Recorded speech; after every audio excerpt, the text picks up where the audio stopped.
Recorded by Pradeep Madhuban Pandol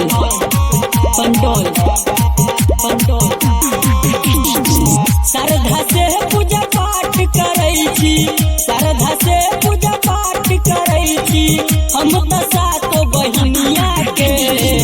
आबू आबू हे महारानी, आबू आबू हे महारानी, फूल मंगेलौ मलिनिया से।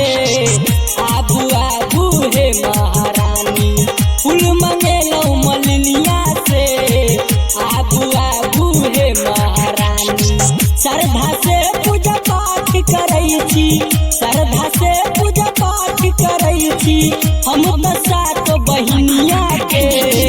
आबू आबू हे महारानी, आबू आबू हे महारानी, फूल मंगेलौ मलिनिया से।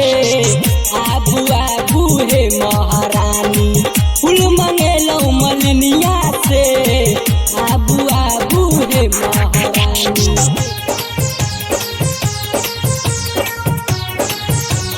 Music by Raj Dubey। फूल मंगेलौ मलिनिया से। आबू आबू हे महारानी।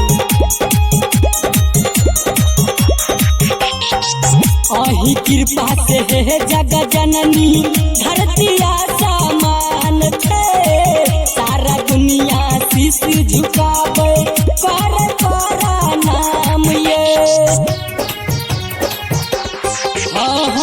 अहि कृपा से हे जग जननी, धरती आसमान छे।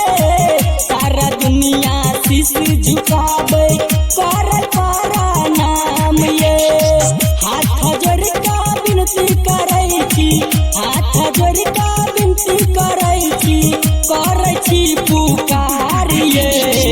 आबू आबू हे महारानी, आबू आबू हे महारानी, फूल मंगेलौ मलिनिया से।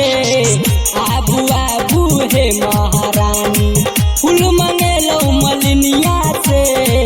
आबू आबू हे महारानी।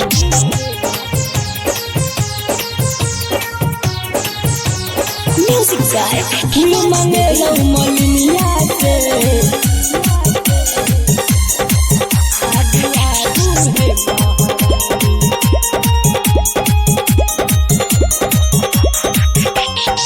साझ तोरा देबहे मैया, नव दिन दुआर में। चूड़ी लहठी पायल मैया किनल हम बाजार में। साझ तोरा देबहे मैया, नव दिन दुआर में। चूड़ी लहठी पायल मैया किनल हम बाजार में। राजेश बिहारी गाबैया नैया, राजेश बिहारी गाबैया नैया, पूजब सात चरनिया के। आबू आबू हे महारानी, आबू आबू हे महारानी, फूल मंगेलौ मलिनिया से। आबू आबू हे महारानी, फूल मंगेलौ मलिनिया से। आबू आबू हे महारानी। Pradeep Madhuban Pandol।